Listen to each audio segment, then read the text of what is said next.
제2사 정 대표는 회의 때마다 직원들이 의견을 많이 내도록 격려하죠.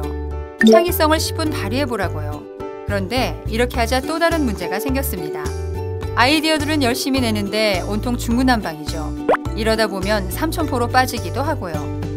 그래서 회의 후엔 뭐 하나 제대로 건진 게 없을 때가 많습니다. 정 대표는 이제 어떻게 해야 하는 걸까요?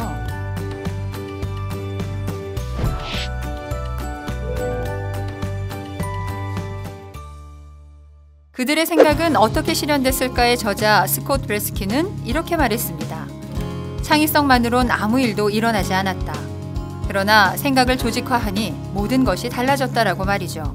결국 구슬이 서말이라도 깨어야 보배인 것처럼 아이디어도 잘 엮어내야 혁신적인 결과물로 나온다는 건데요. 여기 조금 독특한 방법으로 이걸 실현해내는 곳이 있습니다. 바로 세계적인 미디어 기업 월트 디즈니죠. 이 회사는 피노키오, 신데렐라부터 겨울왕국까지 개성 넘치면서도 많은 사람들에게 사랑받는 작품들을 쏟아냈는데요. 그 원동력은 뭐니 해도 직원들의 톡톡 튀는 아이디어였죠.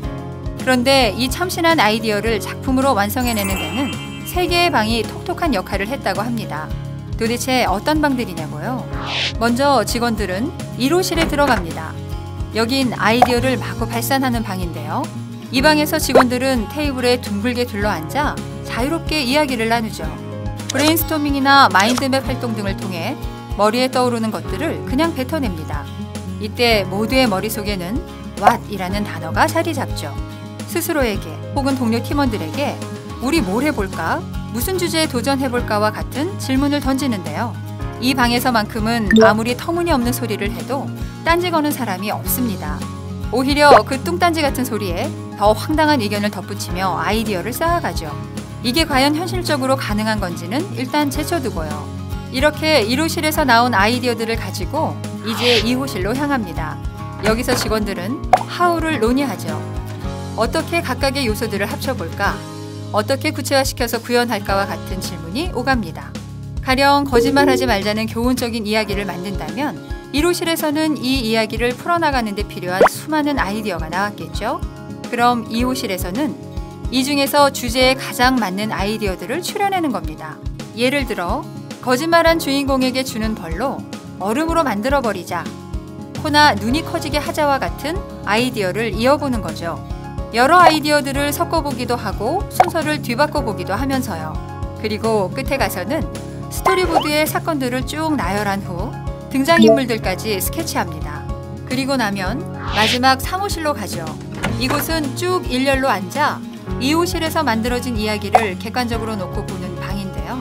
직원 모두가 철저히 비판적인 시각에서 검토하기 때문에 신문실이라고도 불립니다. 여기서는 요소들의 why라는 잣대를 들이대며 제3자의 입장에서 캐묻죠. 가령 왜 에피소드 순서가 이렇게 배치됐지? 이 인물은 이야기에 왜 꼭 들어가야 하지와 같은 질문을 하는데요. 이를 통해 이해가 쉬운지, 처음에 세운 목표대로 이야기가 흘러가는지를 관객의 입장에서 판단할 수 있죠. 이렇게 what, how, why를 묻는 3가지 방을 거쳐 디즈니의 명작들이 탄생한 겁니다. 이 회사의 인류 애니메이터 올리 존스턴과 프랭크 토머스는 이 3가지 방을 빗대 이렇게 이야기했는데요. 디즈니는 사실 3명이에요. 몽상가인 디즈니, 현실주의자인 디즈니, 그리고 파괴자인 디즈니가 있습니다. 라고 말이죠. 그런데 디즈니처럼 해보려면 반드시 방을 3개나 만들어야 할까요? 아니요, 꼭 그럴 필요는 없습니다. 중요한 건 아이디어 작업에도 단계를 만들고 각 단계에서의 목표를 명확히 하는 거죠. 처음부터 현실성의 잣대를 대서 좌절시키지 않고 여러 방향으로 다양한 아이디어를 꽃피우고 난 다음에 차근차근 함께 조직화시키는 거죠. 그럼 디즈니의 방과 똑같은 효과를 보실 수 있을 겁니다.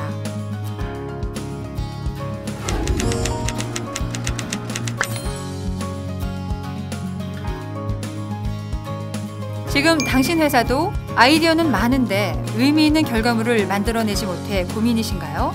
그렇다면 디즈니의 아이디어 조직화 단계를 따라보세요. 세상을 바꿀 위대한 작품이 탄생할 겁니다.